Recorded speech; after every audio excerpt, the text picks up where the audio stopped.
Good evening, everybody. We left off on page 346. Kerry practically barged into the hospital room. She wanted it to seem natural in case they were being surveilled, but she didn't entirely succeed. To her relief, Connor was already awake. He was talking with Neil. Neil looked at his watch. "It's not dinner time yet." "I have 5 minutes to explain this to you both," Kerry said. They gave her their full attention. Connor looked concerned. "I need to leave," she said. "It's a law enforcement conference scheduled in Seattle, and I have to go. I'll be gone for about 3 days." "Must be a pretty important conference to come up so suddenly," Connor said suspiciously. She looked at him carefully, and then looked behind her at Agent Anderson. He nodded, and she looked back at Neil and Connor. "It's not a conference.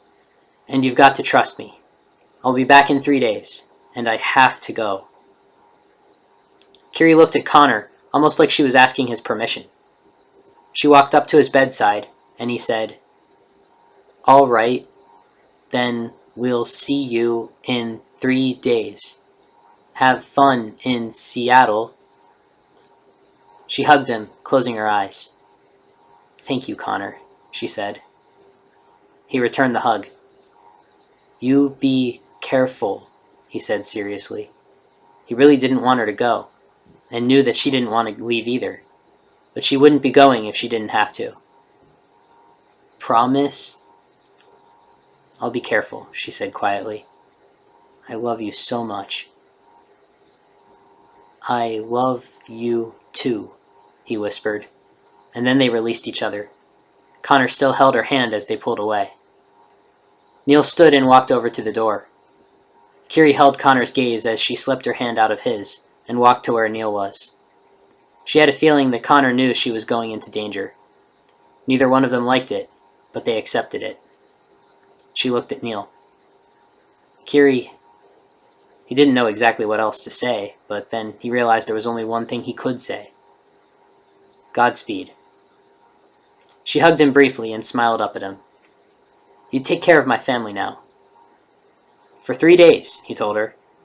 In truth, he'd do it as long as she needed, but he didn't want her to get any ideas about not coming back. "No longer," she said, patting his arm. "Love you." "Love you too," he said. Kerry turned one more time and looked at Connor. When she got back, he would be in LaGrange Memorial, and the kids would be able to see him for the first time in a week. She waved, and Connor waved back, smiling at her encouragingly. "Lieutenant," Anderson warned. "Coming," Kerry said, and opened the door. They walked out together.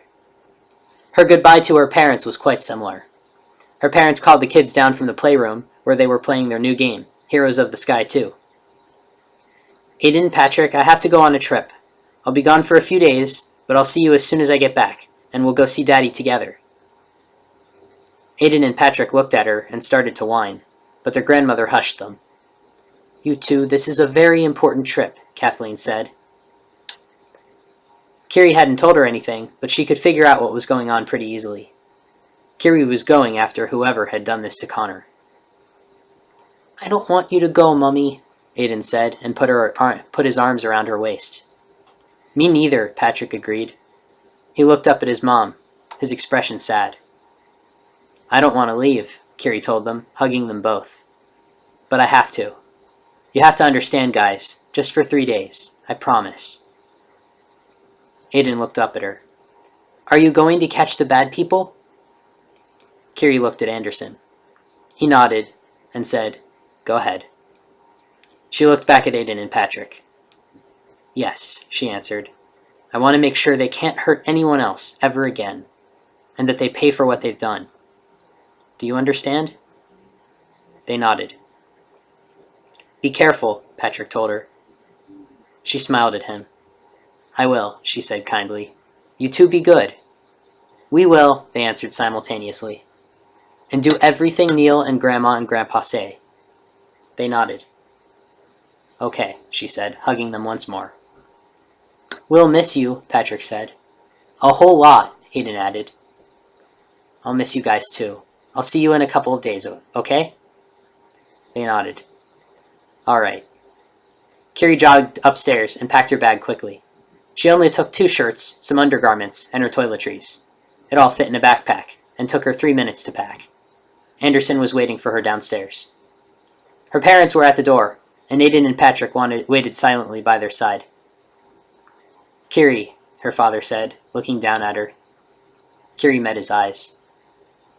"I want my little girl back safely." "And you'll have her," she told him. "You use that miraculous metal, sweetie," her mother said, giving her yet another hug. Kerry promised that she would. She looked behind her as she walked out the door with Anderson. Her whole family waved at her, and Aiden called, "I love you, Mummy." "I love you too, honey," she told him, waving back. When she got in Anderson's car, they hovered off to the government airstrip. Kerry couldn't help but wonder on the way if something did go wrong on this mission, if it was the last time she would see her boys. She forced those thoughts out of her mind and concentrated only on what laid ahead. She would stop Smith, and her family would be safe, and if that meant being bait, she'd do it. Scene change. The GF-20, named after the pioneering global flyer from the early years of the 21st century, could travel at incredible speeds. They settled for a tame 6,662.7 kilometers per hour, and traveled the distance in 1/4 of the time it would have taken a commercial flight. What made the entire trip so short, instead of the lengthy ordeal the public airports put their passengers through, was the complete lack of security screening. Anderson and Kerry were the only passengers on the GF-20, and they, of course, had security clearance. Kerry didn't have to fuss with checking her gun at the front counter and showing her ID, proving she really was a lieutenant. When they arrived, guards were there to lead Kerry and Anderson into an FBI armed vehicle. They hovered from the government airstrip to an FBI building, where they parked in a garage, and an elevator carried them 3 levels into the ground. The cement walls and bricked floors made the place look more like a cavern than an office. Anderson showed his badge to a guard in front of a blast-protected door, and after placing his hand on the screen of the lock, the door slid open automatically. They entered the painted brick walkway, and entered a wooden-paneled room with a long black conference table and a huge display screen that put Kerry's screen to shame. 4 people were standing to greet them. "Lieutenant Kerry O'Malley," Anderson introduced her. "This is Agent Kirby, Agent Norman, Agent Lyle, and Director Fenton."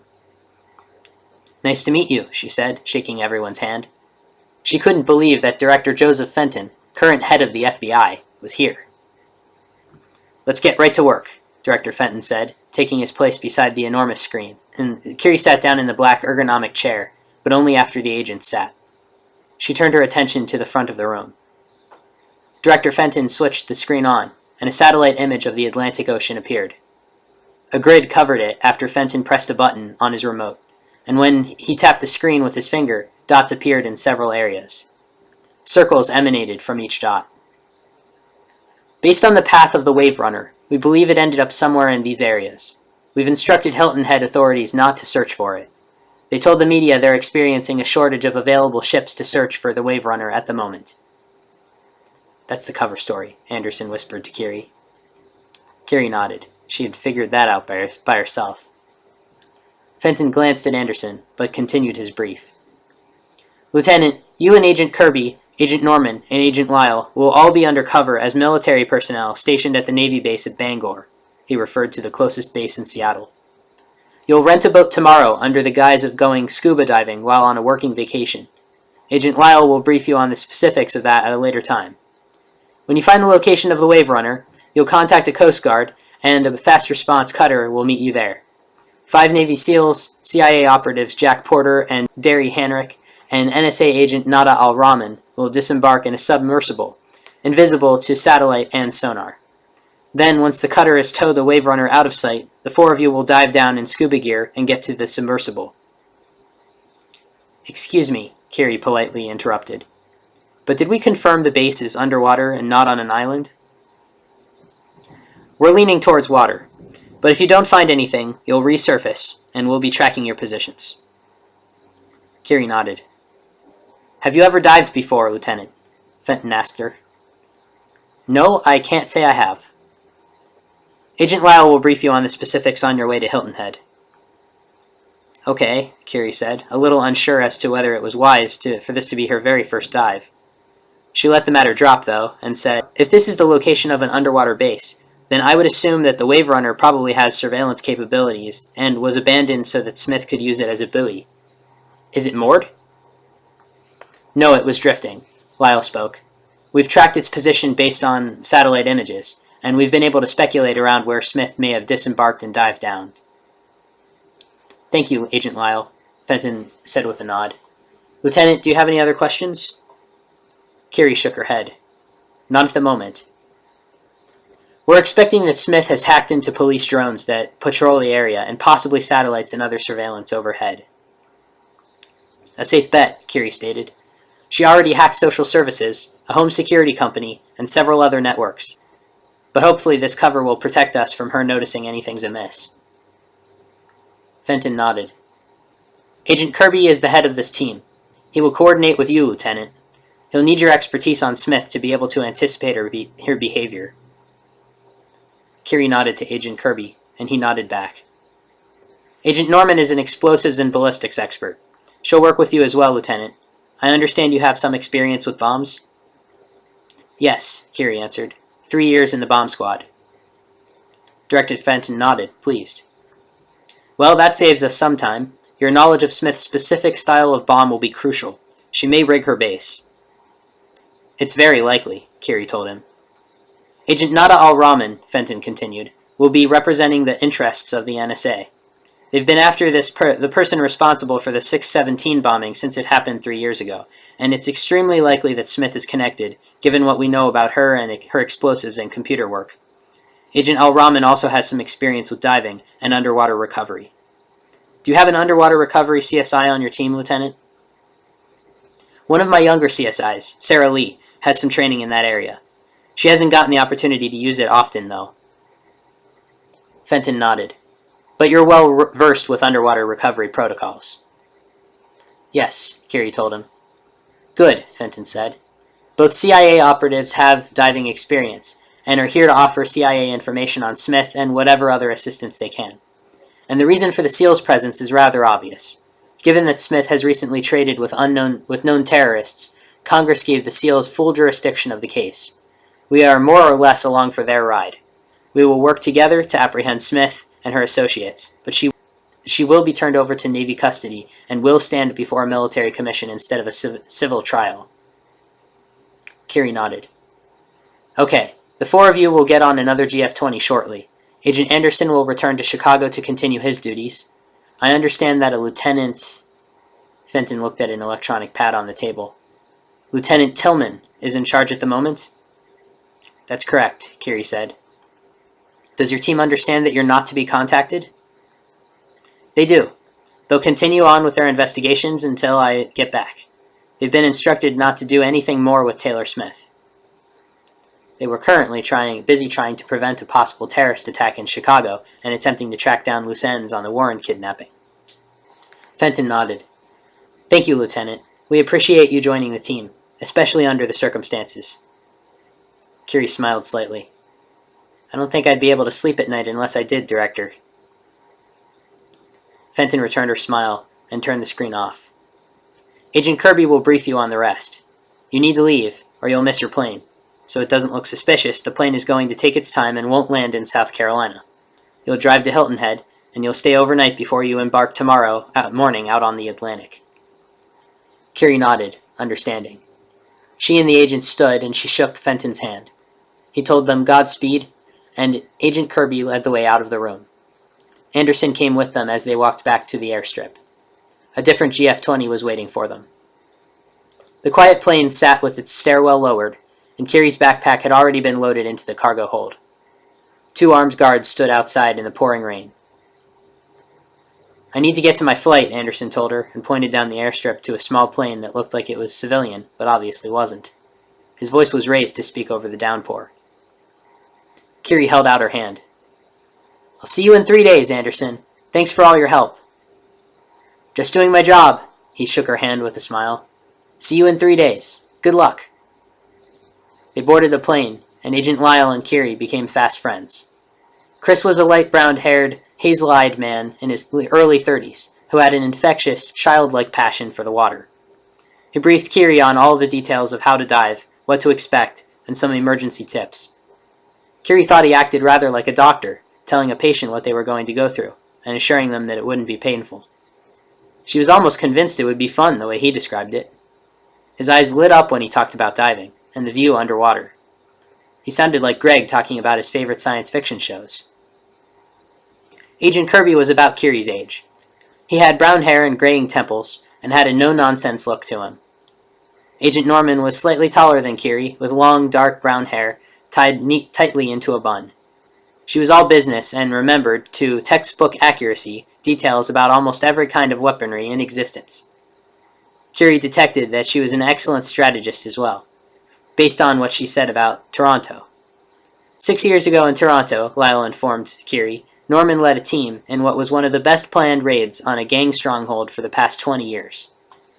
Kerry had heard about what happened in Toronto, and urged Norman to reveal exactly what was done to bypass the automated rocket sequence set to destroy the CN Tower. When dealing with someone like Chorlau, Norman said, referring to the man who had planned the entire thing, as I'm sure you already know, Lieutenant, you have to think like they do. We spent day and night studying every movement he made, and his previous work. He was insane, which made him exceedingly dangerous and unpredictable. He had distinct patterns and he made mistakes. We were able to intercept the frequency the rockets were set on, and we dispatched teams to capture Chorlau. And he was hiding in an ice arena? Kerry asked, recalling what she had read of the incident. That's where we found him. He set off 1322 rounds from an old-school M16 before we captured him. His firing pattern was erratic. It was incredibly hard for the computer to pinpoint his source, since he was moving around while shooting, but it used a regression program to narrow it down to a few spots. We used a Y-32 to send a 1mm tranquilizer into his arm. Kerry nodded. It was a brilliant operation. Thank you, Norman said. The reason I bring it up is because, based on your information about Smith, we thought the situation might end up being similar. Chorlau was as intelligent as Smith, but probably a little more unstable. The lieutenant shook her head. More unstable is an understatement. Smith is not insane. She is calculating and precise. Expect everything she does to have a purpose to it. Expect her to have several escape routes calculated and several contingency plans for destroying the underwater base. The only similarity I can think of is that neither Chorlau nor Smith would ever care about protecting the people that work for them. She would quickly destroy the base and everyone in it if it meant escape. We'll read more tomorrow.